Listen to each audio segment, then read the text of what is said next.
Well, it's happened again. A crusader for minority rights has been exposed as a diversity charlatan, a sort of ethnic imposter. Carrie Bourassa is the name this time. She's 48 and a university professor in Canada, where she made much of her Indigenous heritage.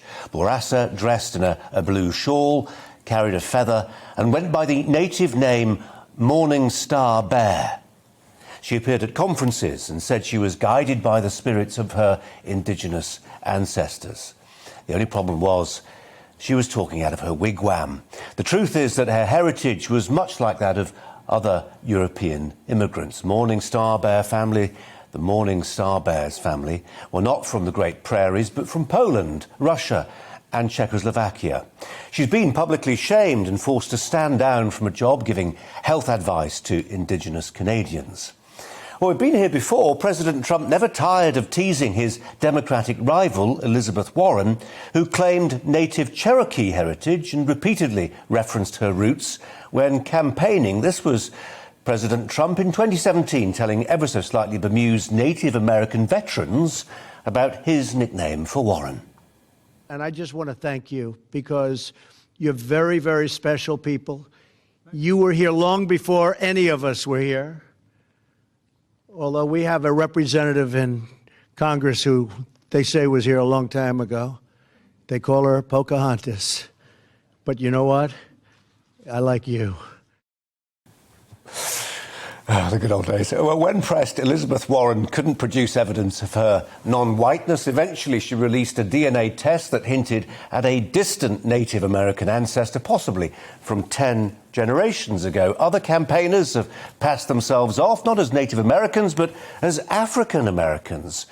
Rachel Dolezal claimed to be a black woman and became a civil rights activist, working as a regional president of the National Association for the Advancement of Coloured People.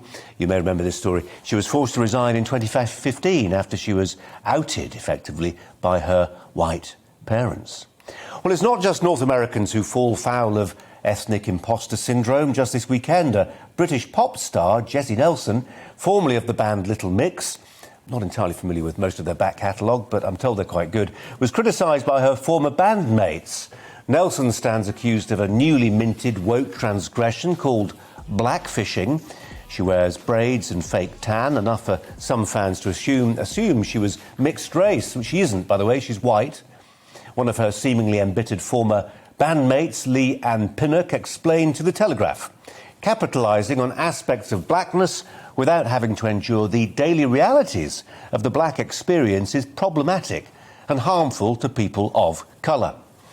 Well, according to this analysis, a white person pretending to be black is, to use that most menacingly vague accusations of woke theology, problematic. Well, it might be, but not necessarily for the reason Ms. Leanne Pinnock suggests, because there's a logic gap here, and you may have spotted it. If white privilege is so all-pervasive, why do some white people seem reluctant to embrace that whiteness? Surely being black in a world of white privilege confers no conceivable advantages, except that it can do. A recent survey from the United States suggested that a third of white students had falsely claimed they belonged to a racial minority when applying for college places and university grants. More than half of white students claimed to be Native American, while a substantial minority pretended effectively to be Latino. And for most of them, the lie worked. 3/4 of applications from white students falsely claiming to be non-white were successful. This is, by the way, of course, not to deny that the world does harbour racists. Of course, they're out there, racism exists, but it is to wonder out loud whether it's always such a one-way street of disadvantage.